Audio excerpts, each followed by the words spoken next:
Doni duduk termenung di teras rumah kontrakannya yang sempit. Angin malam yang dingin menyelinap melalui celah-celah kayu usang. Ia baru saja pulang dari bekerja sebagai buruh serabutan di sebuah gudang. Tubuhnya lelah, tangannya kotor, namun pikirannya justru lebih kacau dari sebelumnya. Malam itu, Desi pacarnya selama 6 tahun memanggilnya ke sebuah kafe. Ia datang dengan penuh harapan, mengira akan ada obrolan hangat seperti dulu. Namun Desi menatapnya dengan wajah dingin, lalu berkata dengan tegas, "Aku capek Don, aku nggak bisa terus-terusan begini. Aku mau hidup yang lebih baik." Doni terdiam. "Maksud kamu?" "Aku ingin putus," jawab Desi tanpa ragu. Jantung Doni seakan berhenti. Ia tahu hubungannya memang penuh tantangan. Mereka sudah bersama sejak masa kuliah dan Doni belum juga sukses. Ia masih berjuang bekerja keras sementara Desi sudah menjadi karyawan tetap di sebuah perusahaan besar. Tapi ia tak menyangka Desi benar-benar ingin pergi. "Apa karena aku miskin?" tanya Doni dengan suara bergetar. Desi menghela nafas panjang. "Aku butuh masa depan Don. Aku nggak bisa terus bersabar menunggu kamu sukses. Aku udah terlalu lelah." Doni menatap mata perempuan yang ia cintai, mencari secercah harapan. Tapi yang ia temukan hanya kebukuan. Ia tak bisa memaksa.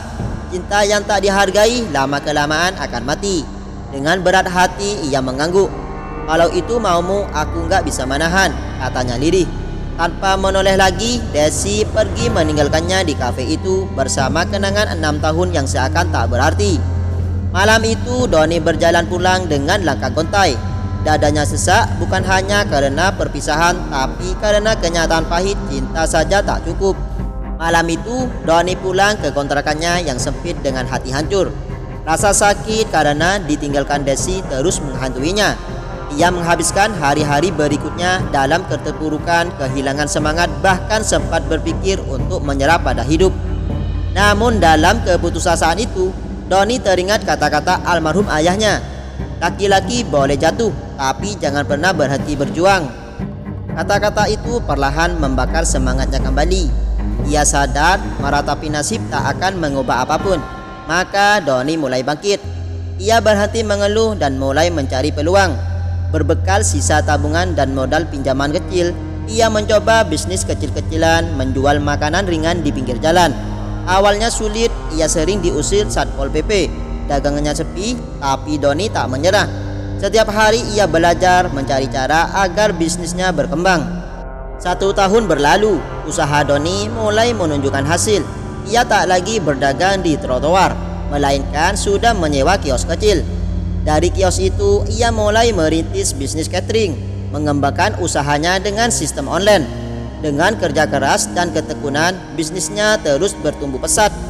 5 tahun kemudian, Doni bukan lagi pria miskin yang dulu diremehkan. Ia kini menjadi pengusaha sukses dengan beberapa cabang restoran. Kehidupannya berubah drastis. Dari lelaki yang dulu diabaikan menjadi pria yang dihormati banyak orang. Namun suatu hal yang tak pernah berubah. Doni tetap rendah hati dan tak menyimpan dendam pada masa lalunya. Hingga suatu hari, di sebuah restoran mewah miliknya, seorang tamu datang. Seorang wanita dengan wajah yang familiar, namun kini tampak lebih lelah dan tak secerah dulu. "Doni!" suara itu bergetar. Doni menoleh. Seketika hatinya berdesir. Itu Desi. Desi berdiri di ambang pintu restoran mewah itu dengan wajah penuh rasa tak percaya. 5 tahun berlalu dan pria yang dulu ia tinggalkan kini berdiri di hadapannya, jauh lebih mapan, lebih berwibawa dan lebih bahagia dari yang pernah ia bayangkan. Doni tersenyum tipis, tetap ramah seperti dulu. "Silakan duduk Des, sudah lama kita gak bertemu." Dengan gugup, Desi mengambil tempat. Pandangannya menyapu ruangan restoran yang elegan. Ia tak bisa menyembunyikan keterkejutannya. "Ini restoran kamu?" tanyanya dengan suara lirih. Doni mengangguk. "Ya, aku memulai dari nol setelah kita berpisah. Alhamdulillah sekarang berkembang."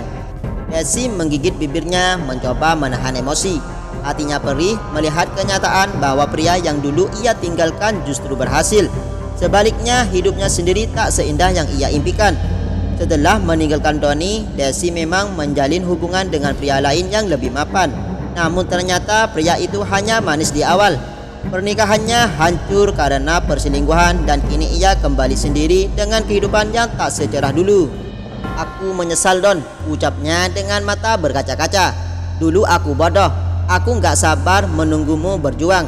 Aku pikir mencari pasangan yang sudah mapan adalah pilihan terbaik, tapi ternyata aku salah. Doni menatap Desi dengan tenang. Ia bisa merasakan ketulusan dalam penyesalan itu, tapi hatinya sudah tak lagi sama. Aku nggak menyalahkan kamu Des. Waktu itu mungkin aku memang belum cukup baik buatmu. Dan aku paham, setiap orang berhak memilih yang terbaik untuk dirinya. Desi menggenggam tangannya berharap. Tapi sekarang aku sadar, aku masih mencintaimu Don. Kita bisa mulai lagi kan? Doni menarik nafas dalam.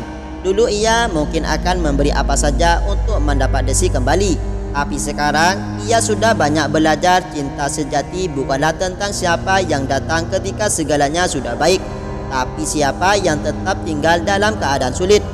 Dengan lembut Doni menarik tangannya. Maaf Des, aku sudah move on. Sekarang aku bahagia dengan kehidupanku. Aku harap kamu juga bisa menemukan kebahagiaanmu. Desi terdiam, air matanya jatuh. Ia sadar penyesalannya datang terlambat. Doni yang dulu ia tinggalkan sudah menjadi pria yang lebih baik, tapi bukan lagi untuknya. Saat Desi melangkah keluar dari restoran, Doni hanya tersenyum tipis. Ia tak menyimpan dendam karena ia tahu terkadang kehilangan adalah jalan terbaik untuk menemukan diri sendiri. Pesan moral, kesetiaan dan kesabaran dalam sebuah hubungan adalah hal yang sangat berharga. Jangan pernah meremehkan seseorang hanya karena ia belum sukses. Karena waktu bisa mengubah segalanya. Dan ketika penyesalan datang terlambat, tak ada yang bisa diulang kembali.